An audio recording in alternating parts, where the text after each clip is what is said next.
All right, so today we're going deep on this story about a Washington power struggle, and it had some pretty big global consequences. The Trump administration's freeze on billions in foreign aid. Heard of it? It really shows you, sometimes how our government works, or maybe doesn't work sometimes, I guess.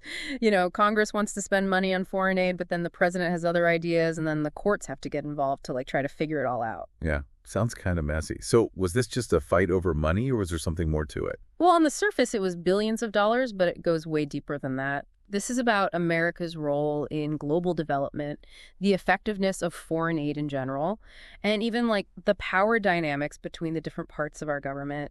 It even touches on things like the influence of Elon Musk on policy. Wow, okay, so there's a lot to unpack here. Maybe we should just start with the basics. What is foreign aid?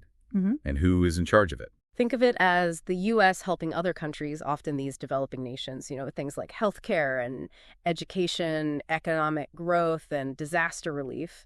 And the agency that's responsible for a lot of this is USAID, the United States Agency for International Development. USAI. Oh, yeah, that sounds familiar. I vaguely remember something about them delivering sacks of flour to a refugee camp or something. That's right. Yeah. I saw a report from Fox News, and it was describing how USAI was providing these huge 50-kilogram sacks of wheat flour to people that had been displaced by conflict in Ethiopia. It's just one small example of the kind of work that they do every day. Okay, so this is where Trump comes in and throws a wrench in things, right?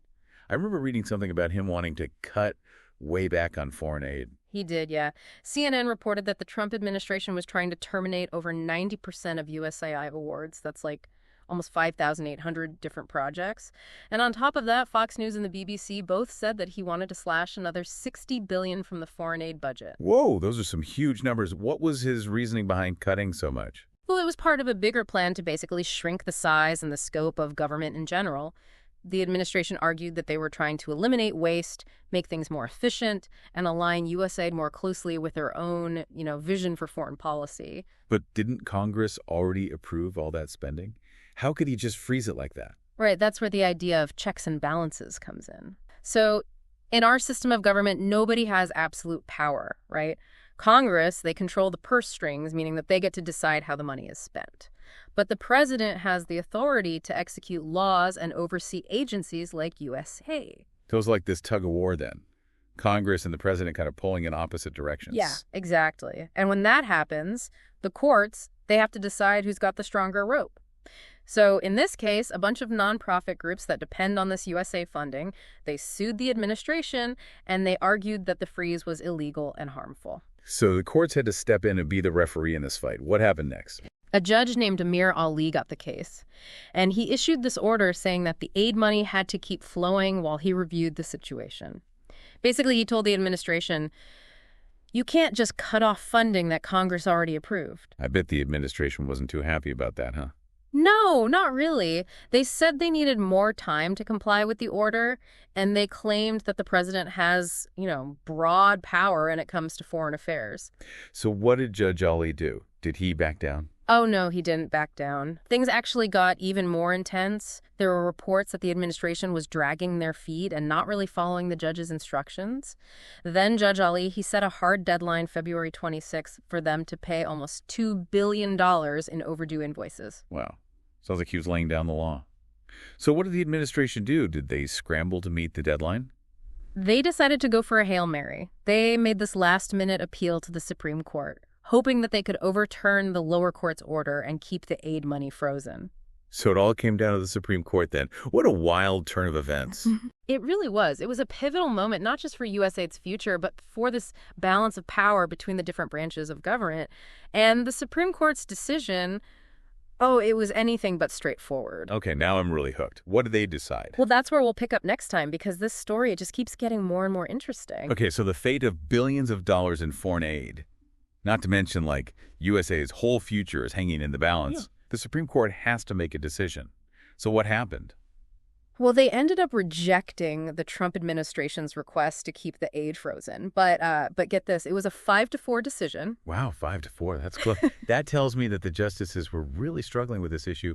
What were the main points of disagreement? Yeah, it all kind of boiled down to this fundamental question of who gets to decide how the government spends money. Is it Congress who has the power of the purse?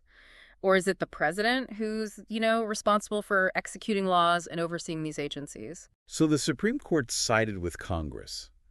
Does that mean that the aid money started flowing again immediately? Well, not so fast.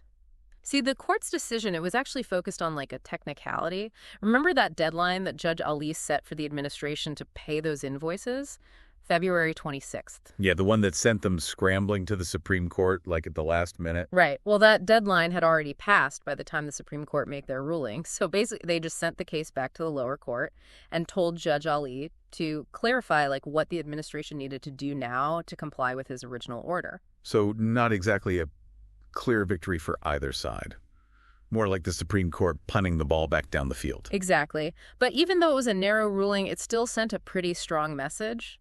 Most of the justices, they were clearly not okay with the administration trying to just completely bypass Congress and freeze funds indefinitely. Okay, what about those 4 justices that dissented? What were they worried about? Well, Justice Alito, he wrote this really fiery dissent saying he was stunned by the ruling. He said that it was dangerous to give a single district court judge that much power to basically force the government to spend billions of dollars, especially when the deadline had already passed. So he was concerned about the separation of powers and, the judicial branch maybe overstepping its boundaries a little bit. Exactly. And that concern, it wasn't limited to just the dissenting justices either. It reflects this much broader debate that's been going on for centuries. How do we make sure that each branch of government stays in its own lane, so to speak? It's interesting how this one case about foreign aid ended up touching on these really fundamental questions about how our government is structured. But let's get back to the more practical implications for a second. What did this all mean for USA and the future of foreign aid? That's the million-dollar question, right? And to really understand it, I think you have to look beyond just the immediate legal battle and consider the bigger picture, the long game that was being played. Okay, what do you mean by that? Well, remember all those reports about the Trump administration wanting to cut USAID's budget by billions of dollars and terminate thousands of projects? That wasn't just about saving money. It was about shrinking USAID's role on the world stage. So the freeze was just one tactic in this larger effort to, reshape USAA. Exactly. And I think it's important to remember that this was all happening at a time when there was all this talk about reducing the size and scope of government, particularly the federal workforce. And this is where Elon Musk kind of enters the picture, right? Yeah. I remember something about him being involved in this push to shrink the government. Yeah, that's right. The BBC mentioned him specifically as someone who was advocating for these cuts to the federal workforce, including at USAID. It's kind of a reminder that sometimes these unexpected players can end up having a big influence on government policy. Elon Musk weighing in on foreign aid, I have to admit, I did not see that coming. Yeah.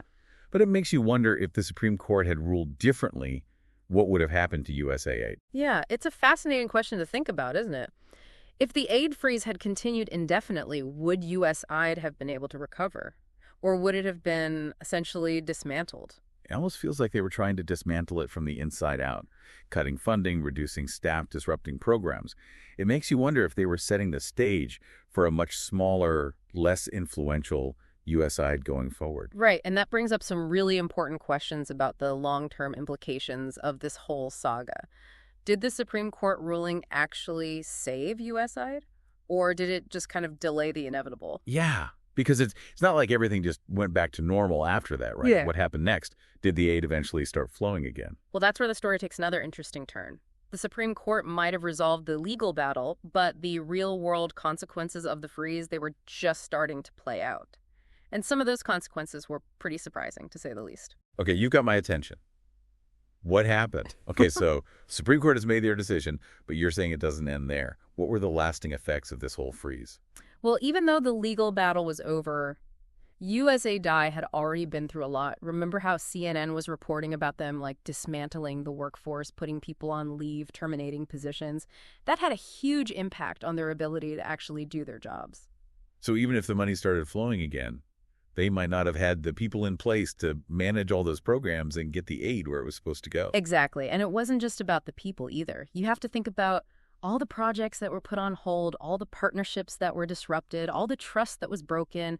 It takes time to rebuild all of that. Yeah, it's like trying to restart a car that's been sitting there for months. Mm-hmm. You might be able to get it running again, but it's not going to be as smooth or as efficient as it was before. That's a great analogy. And in this case, the stakes were way higher than just a car, We're talking about aid that could be saving lives, and it was delayed or disrupted because of this freeze. Did any of the sources actually talk about the real-world impact of those delays? Like specifics? They did, yeah.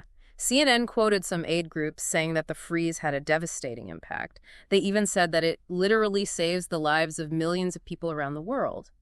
But, beyond those headlines, there were so many stories of individuals whose lives were actually directly affected by this. Like what kinds of stories? Do you have any examples? I remember reading about this health clinic in rural Kenya that had to scale back its operations because of the funding cuts. They were providing basic health care to a community that had very little access to it otherwise. Oh, that's just heartbreaking. I can't even imagine how stressful that must have been for the people running that clinic and all the patients that relied on them. Absolutely. And that's just one small example. There were similar stories all over the world. Projects stalled supplies, delayed people left in limbo. It really makes you think about the human cost of these political battles. Yeah. It's so easy to get caught up in the legal stuff and the power struggles, but at the end of the day, it's real people that are affected by these decisions. That's so true. And I think this whole episode brings up some really important questions about what America's role should be in global development. Yeah, like what kind of questions? Well, if something like this can happen, if a president can just decide to freeze aid that's been approved by Congress, what does that say about how reliable of a partner the U.S. is? Right. It makes other countries wonder if they can actually count on the U.S. to follow through on its commitments. Exactly. And it also makes you wonder about the future of foreign aid in general. If it's this vulnerable to political whims, how can we make sure that these really important programs get the support they need to actually make a difference? Yeah. It's a lot to think about. Yeah. We've gone from this legal battle over frozen funds to a much bigger conversation about the future of foreign aid and America's role in the world. And that's what's so interesting about doing a deep dive like this. We started with a specific event, but we ended up exploring all these much bigger questions about power and politics and how our decisions affect people all over the world. So where does that leave us? What are the key takeaways you hope our listeners are walking away with today? I think the biggest takeaway is that foreign aid, it's not just some abstract policy issue, Right. It has very real, tangible effects on people's lives. And the decisions that are made in Washington, the legal battles that are fought in courtrooms, they have ripple effects that are felt by communities all over the world. It's also a reminder that even in a democracy like ours, with all the checks and balances that we have, the system isn't perfect. Powerful people can still find ways to exert their influence and disrupt things like the flow of aid, and that can have devastating consequences. And lastly, I think it's a call to action. If this deep dive has made you curious, I hope you'll go out and learn more about the organizations that are working on the ground, the challenges that they're facing, and how you can get involved. Because at the end of the day, foreign aid is about people helping other people. It's about making a difference in the world. One community, one project, one life at a time. That's a mission worth supporting. Well, thank you so much for joining us for this deep dive. We hope it's given you a new perspective on the complexities of foreign aid and how important it is to stay informed and engaged. Until next time, keep learning, keep asking questions, and keep striving to make the world a better place.